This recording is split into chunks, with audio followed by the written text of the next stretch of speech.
રાજ્ય સરકારના કર્મચારીઓ આજે પેન ડાઉન આંદોલન પર છે। રાષ્ટ્રીય શૈક્ષિક સંઘ અને સંયુક્ત કર્મચારી મોરચાનું આહવાન છે। ઓપીએસ સહિતની પડતર માંગણીઓ માટે પેન ડાઉન આંદોલન આ કર્મચારીઓ કરી રહ્યા છે। કર્મચારીઓ કામગીરીથી અળગા રહીને વિરોધ નોંધાવી રહ્યા છે।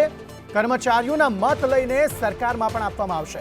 જિલ્લાની કચેરીઓમાં મતપેટી મૂકવામાં આવી છે અને 9 માર્ચે ગાંધીનગરમાં કર્મચારીઓની મહાપંચાયત મળવાની છે। આ ઉપરાંત જૂની પેન્શન યોજના લાગુ કરવા, ફિક્સ પે પ્રથા દૂર કરવાની આ તમામ કર્મચારીઓ જે છે તે માંગ કરી રહ્યા છે।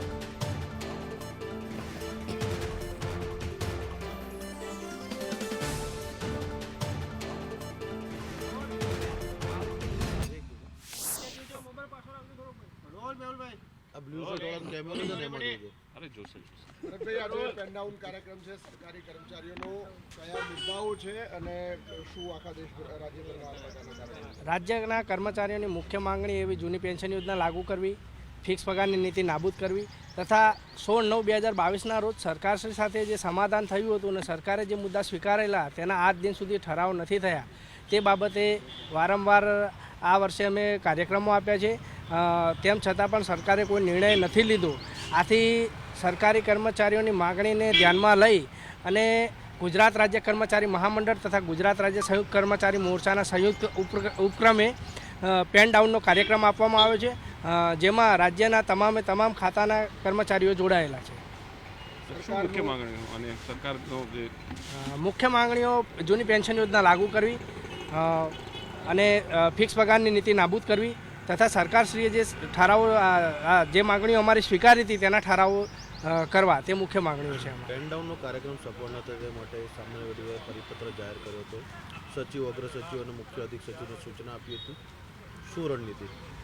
ચોક્કસથી સરકાર આ આંદોલનને દબાવવા માટે પ્રયત્ન કરી રહી છે, પરંતુ તેટલા જ ઉત્સાહથી કર્મચારીઓ અને કર્મચારી મંડળો પણ અગ્રેસર છે। ખાસ કરીને જણાવું કે જો કર્મચારીઓ પર કોઈપણ પ્રકારની એક્શન લેવામાં આવશે તો ગુજરાત રાજ્ય કર્મચારી મહામંડળ તથા ગુજરાત રાજ્ય સંયુક્ત કર્મચારી મોરચા દ્વારા અચોક્કસ મુદ્દતની હડતાલ જાહેર કરી દેવામાં આવશે।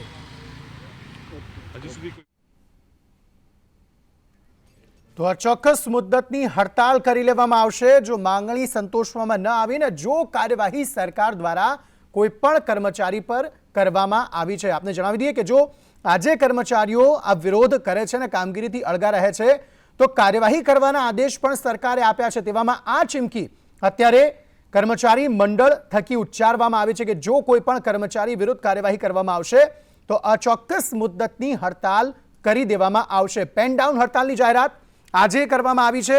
આ ઉપરાંત મહાપંચાયત મળનાર છે આગામી સમયમાં, જે અંગે રણનીતિ એ બેઠકમાં કરવામાં આવશે કે આગામી સમયમાં હવે કઈ રીતે પોતાની માંગોને વધુ પ્રબળ બનાવી શકાય, પોતાની માંગણીઓ જે છે તે કઈ રીતે સરકાર મંજૂર કરે તે માટેના કાર્યો કરવામાં આવે।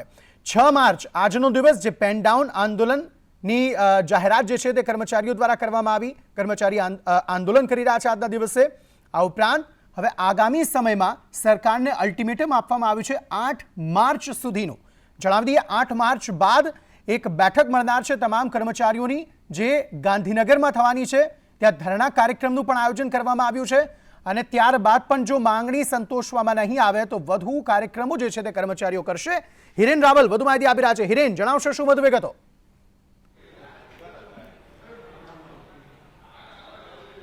2005 પછી જે સરકારમાં કર્મચારીઓ લાગ્યા છે એવા કર્મચારીઓને જૂની પેન્શન યોજના લાગુ કરવાની મુખ્ય માગણી, આ ઉપરાંત જે 5 વર્ષની ફિક્સ પેની નીતિ છે એ ફિક્સ પેની નીતિ નાબૂદી અંગેની જે માગણી છે એ માગણી સાથે સરકારી કર્મચારીઓ છે આજનો દિવસ એટલે કે 6 તારીખે પેન ડાઉન કાર્યક્રમનું આયોજન કરવામાં આવ્યું છે। બંને અલગ અલગ સંગઠનો છે, સંયુક્ત મોરચો અને રાષ્ટ્રીય સંયુક્ત મોરચા, આ બંને સંગઠનો દ્વારા સરકારી કર્મચારીઓએ પેન ડાઉન કાર્યક્રમની આદેશ આપવામાં આવ્યો છે। જો કે સામે રાજ્ય સરકારે પણ આ આંદોલનને કચડવા માટે જે પણ કર્મચારીઓ આની અંદર જોડાશે એમની સામે કાર્યવાહી કરવા માટે એસીએસ સામાન્ય વહીવટ વિભાગ છે એમણે સૂચના આપેલી છે। પરંતુ આ સ્થિતિ અત્યારે દેખાય છે રાજ્ય સરકારની જ ગાંધીનગર સ્થિત કચેરી છે કે જેમાં કર્મચારીઓ પોતાની માંગણીઓ અને રજૂઆત અંગે ઓફિસ શરૂઆતનો સમય છે એ સમયે જ પેન ડાઉન કાર્યક્રમ એટલે કે કોઈપણ પ્રકારની સરકારી કાર્યવાહી કામગીરી ન કરવાની અને એ માગણી સાથે અત્યારે હાલ અહીંયા હાજર છે.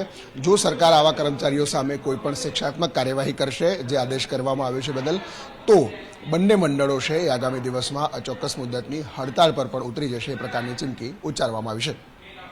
જી આભાર સમગ્ર માહિતી આપવા માટે.